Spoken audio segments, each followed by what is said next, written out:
Hey yo, shit my flow, when you hear it, you get yourself touched. Hop with the flow when I spit, I'm ready now fuck. Execute and destroy the beat, be the enemy. Till I jumped on it, the roast in the street economy. Basic mathematics, is fast at it, is back at it. Haters be the rest, and I'm flexing. Once again, America, is time for everybody to really listen in on what I'm about to share with you. Millions of people are dying today, and loved ones are losing their families to this. And it's beyond an epidemic. It's beyond hope and loss. Just the world is just dying. Our earth is just losing people left and right. And everyone is screaming, why? Why won't someone come up with a product that will just heal the people? And why won't America just get together and help with the cause? Why won't we just raise the money for what we need in order for the people to survive? I really want you to understand what's happening, what's about to happen with this next episode of this TV show that we're about to embrace you with.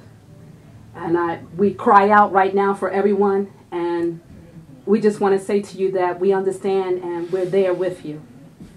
We're about to talk about AIDS today. Yes, the word AIDS. We're going to talk about AIDS and HIV, and just to bring more of awareness of what's happening.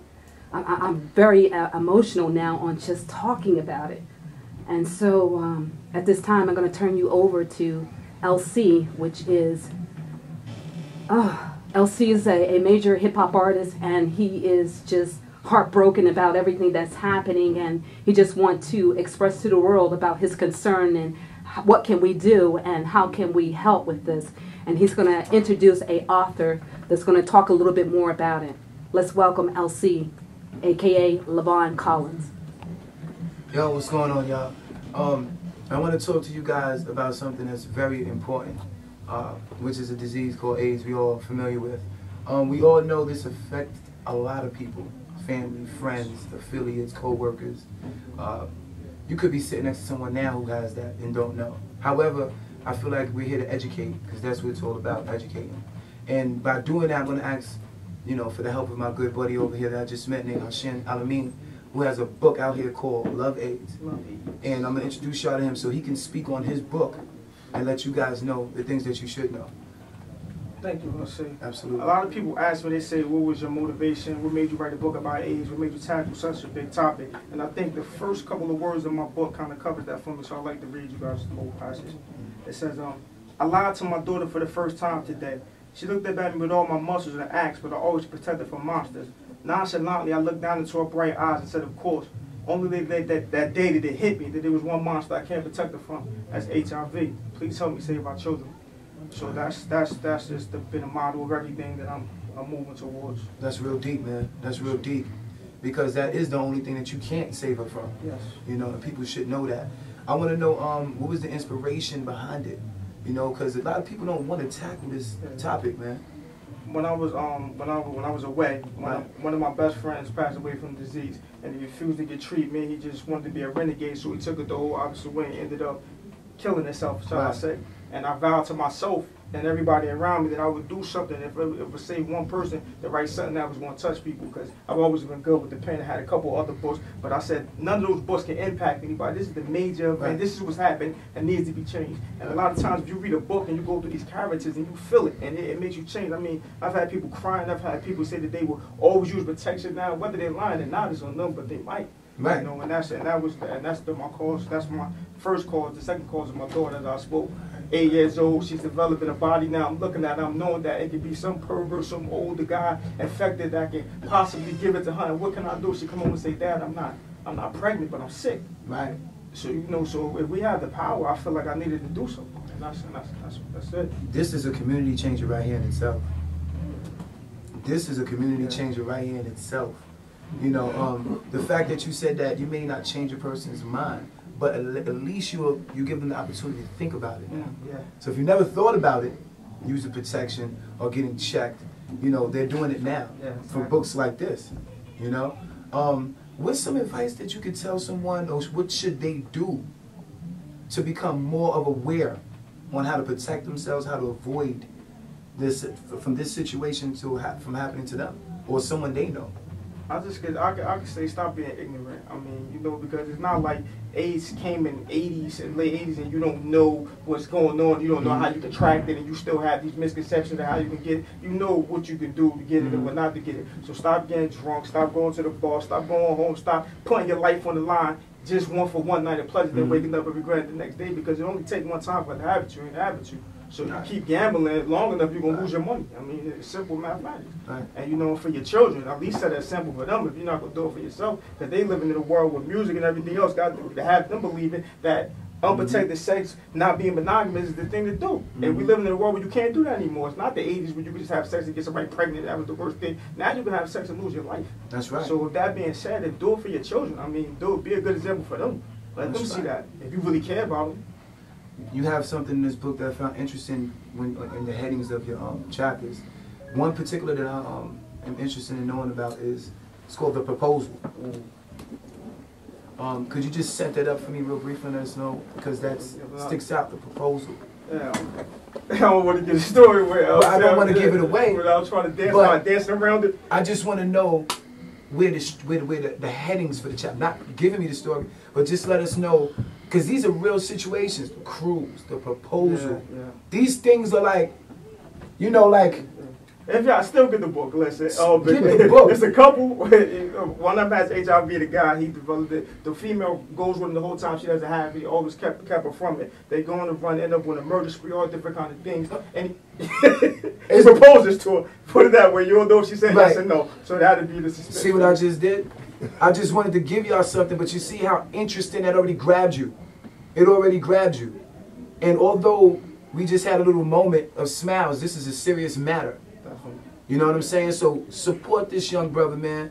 Haashim, El-Amin, support this brother, man. Love AIDS, revised version, go and get it. So Amazon, let them know where they can follow. Amazon, Barnes and Nobles, those would be your two. Just Google this and everything come up for you and you'll be able to purchase it. Like I said, once again, love AIDS, man. Get this, feel this, read this, accept this. You know, enhance your thought process on this matter, man. I appreciate you, man. This is definitely a community changer. Thanks for coming out, man. Thank you, Paul, for this barbershop. And this is off camera, on camera. This is the best barbershop. All the chemistry, everything they said is real. I come here 2 times a week. Cut back. I need my hairline 1 time a week. But everything's good here, man. Come get your hair cut. Salute, y'all. You know, my name's Steady Rock, that's what they call me, you know what I mean? Sometimes Stead Rizzle, you know what I mean? But Steady Rock is what it is. Some of my biggest accomplishments, man, you know, was, you know, going on tour. I think I enjoyed experiencing that, going on tour with Mr. Lynn. He was formerly in a group called Company Flow. Did some stuff with Jean Grey. I mean, I got to open up for Jadakiss and, you know, a couple of artists, because during that time I was promoting parties at a club called Cachet in Elizabeth. So, you know, I got a lot of time to open up for Jadakiss, Freeway, different artists like that. But you know, I mean, right now I'm working on stuff. Got a project coming out, you know what I mean? Cutting hair at the same time, so I try to influence both of that with the music and the, you know, the barbershop thing going on, you know. But like I said, I think, you know, one of the biggest accomplishments that I enjoyed was getting that opportunity to go on the road with an artist. You know, he's actually a DJ. Right. He put out a compilation album. It was called I Pity the Fool by DJ Mr. Lynn. You know, I had a lot of artists on it. Okay. And yourself, I mean, what's your name? We moving LC, man. LC. We was, you know, uppercuts, man. Like I said, it's like a family here. We was talking about basketball and everything, man. And I'm catching on and learning that this gentleman right here does this thing with the music and the cuts as well. So I just want to ask you, as I always like to ask other artists. Okay. What is advice that you like to give other up and coming artists, man? That you would like to give them that you've learned yourself?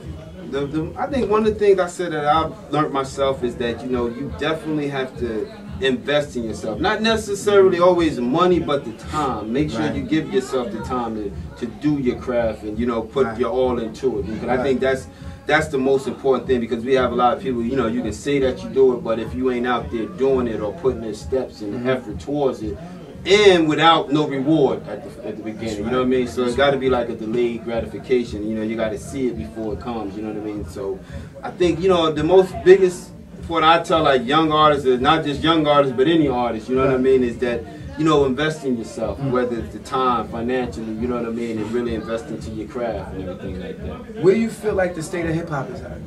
The state of hip hop, I think it's, honestly, I think it progressed. And I think, you know, one thing they always say, well, hip hop has gone away, but I said hip hop has always been here. Right.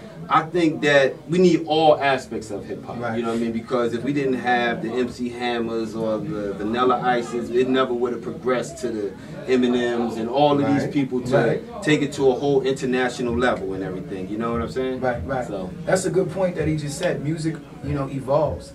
You know, there's a before and then there's an after, and then there's a right now. Yeah. You know what I'm saying? So the main thing is, I always like to tell people, you have to allow people to have opportunity. Yeah. You know, you can't be so greedy with your blessings to the point where you block another or stop another person.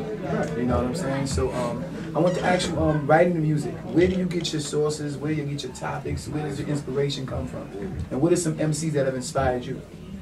I was, you know, I don't like to say I'm from the old school, but I was, you know, the Rock Kims, you know, definitely Run DMC, LL with his style, you know, what he do, you know. But for me, I always say the inspiration for me, it's funny, the inspiration for me to write music, it doesn't come from like hip hop or anything. It's like I'll listen to like old school music, like, you know, Bobby Womack or the old R&B artists and stuff like that. You know, because I like the fact that they wrote songs. Yeah, man, you know, whereas though it'll last forever. You'll hear it today and it'll still be here 6 months from now. You know, and I think sometimes, you know, you get caught into a lot of music just being 6 month music. You know what I mean? And it lasts for 6 months and it don't last anymore.